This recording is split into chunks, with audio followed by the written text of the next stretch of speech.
Hey there, this is Teresa.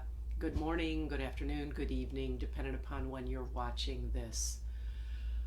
Um, I said this on Saturday, but what we individually and collectively are experiencing in these days of this pandemic and lockdowns and shelter at homes and social distancing, everything we can do to slow the spread of this virus, to flatten the curve. I said it on Saturday. It's a marathon, my friends. It's not a sprint.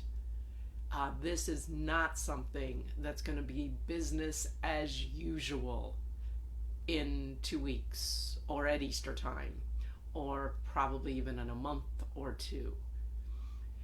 And so we need to prepare ourselves for that physically, emotionally, spiritually. I'm about to sneeze.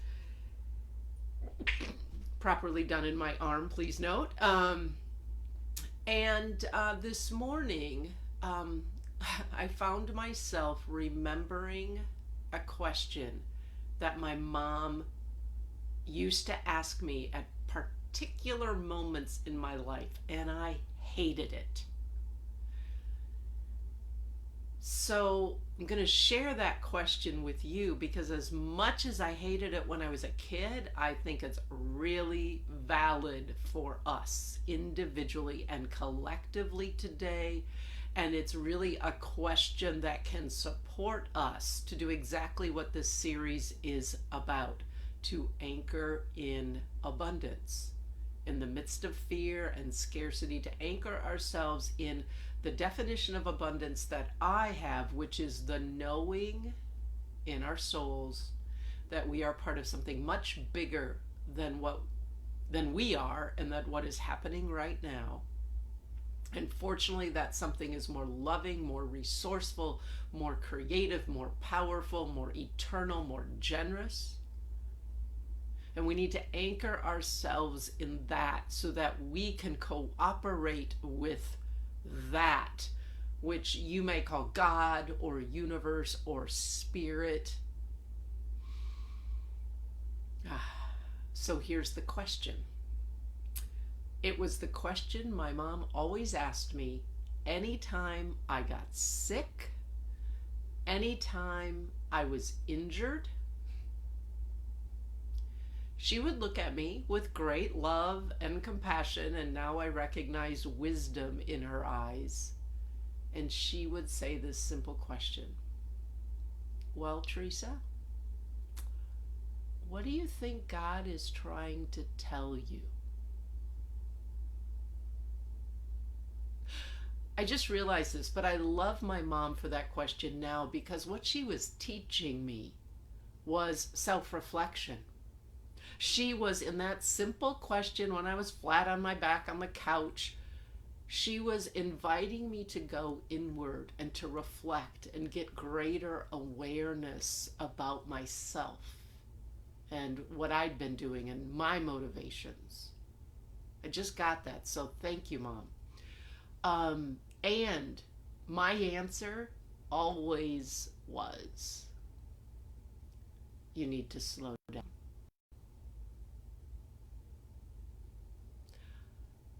I think what's happening in our world right now is a time that begs that same type of self-reflection, that inner listening, in response to that question.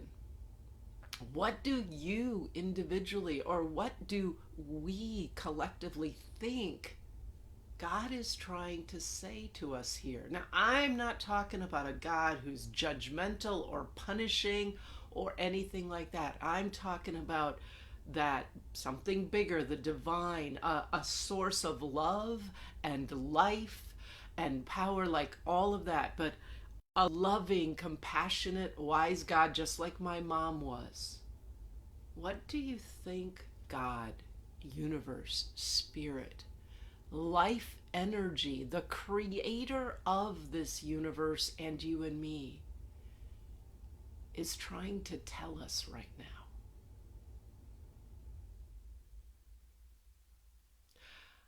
I think at some levels, the answer I got as a kid applies, that it's time to slow down.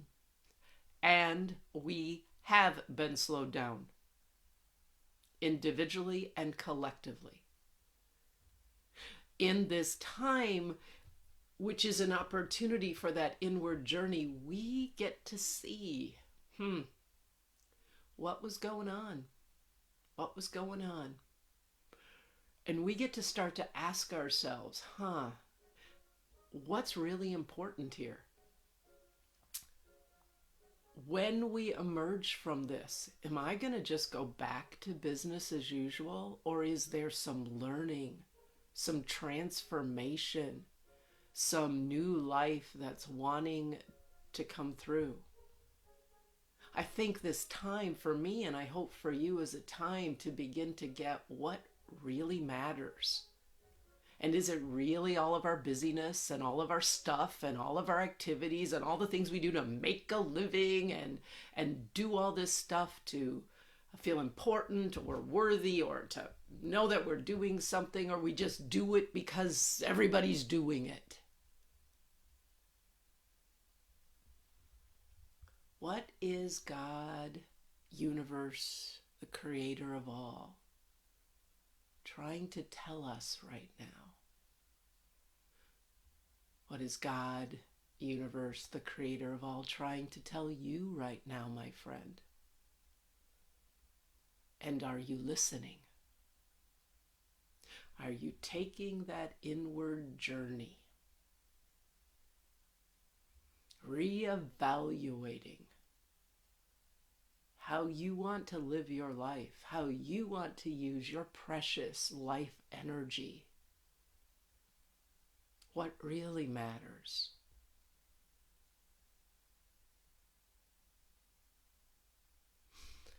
And again, are you listening?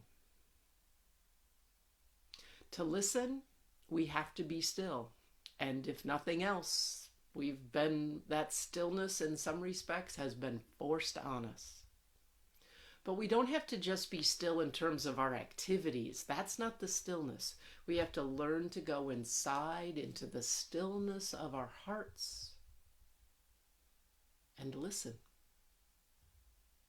It's also a practice to help us anchor in that abundance, that we are part of something bigger. Always have been, always will. And that thing is love. Always has been, always will. And somehow is working through all that is happening right now in ways we cannot see, for love, for life. That's the blueprint of the universe, my friends.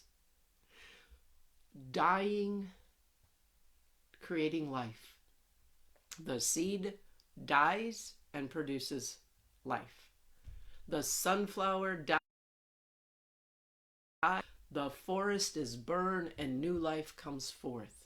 In my Christian tradition, we call it the Paschal Mystery, the dying that's followed by the resurrection. And so I invite you, and those of you who all have hopped on this morning, Sharon and Paul and Carol, to let's together sit here in silence, just breathing in that gift of life, that life energy that flows into us and through us with every breath. And let's just take a few minutes breathing consciously and deeply, just being with the question, a loving, compassionate question. What is God? What is universe? What is spirit, the creator of all, trying to tell us at this time? Trying to tell you this time that supports life and love. So again, I just invite you to breathe in. We're going to take about 2 or 3 minutes here, and I'm not going to say much other than the first couple of breaths. I'll guide you through. So I invite you maybe to close your eyes if you can. Take a deep breath in through your nose. And then And exhale out through your mouth. Uncross your legs like I just did. Uncross your arms. Create an open stance in your body. If you can, put your feet firmly on the ground or the floor. When I do that in my old farmhouse, the camera shakes. And collectively, let us ponder the question. What is God trying to tell us right now that is supportive of love and life?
If your mind starts to race, just take a full breath in again and drop. Feel it flow into your heart. Feel that energy flowing into your heart.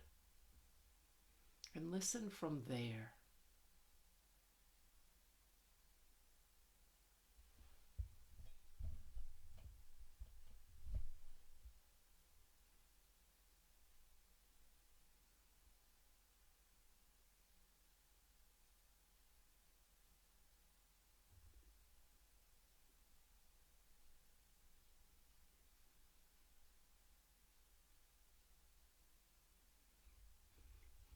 Now I invite you to take 3 more breaths. A ritual I have is always to say yes on the inhale. That's me saying yes to this life force, yes to however the Creator wants to work through me. And then a thank you on the exhale for all that I've already received.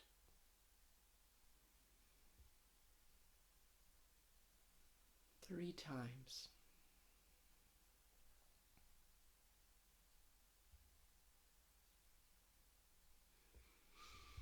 Now, one thing I know from my own prayer time, God oftentimes tells me I'm not an ATM machine. You cannot ask me a question and always expect me to spit out an answer immediately. And this question that my mom used to pose to me and that I pose to you and to myself today is one to ponder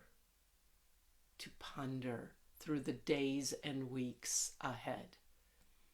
Now, that being said, if you did get a message that for you resonated, oh, here's what God's trying to say to me or to us in this time. Like mine was always slow down. And you're willing to share it in the chat, that guidance, that message you got may also support someone else. And of course, if this has supported you, was valuable for you, please share it with your friends and family, because together right now, I think this is a very important and empowering question for us to be reflecting upon in this time when we have been slowed down. I will be back tomorrow. Same time, same place, maybe not in my chair, but thank you for joining me. Those of you who are here live, Paul, Sharon, Barb, Carol, anyone else that I haven't seen. And again, anything that you got that you want to share in the messages would be welcome. Blessings on your day. Please stay safe, stay well, be smart. And again, I will see you tomorrow. Bye-bye.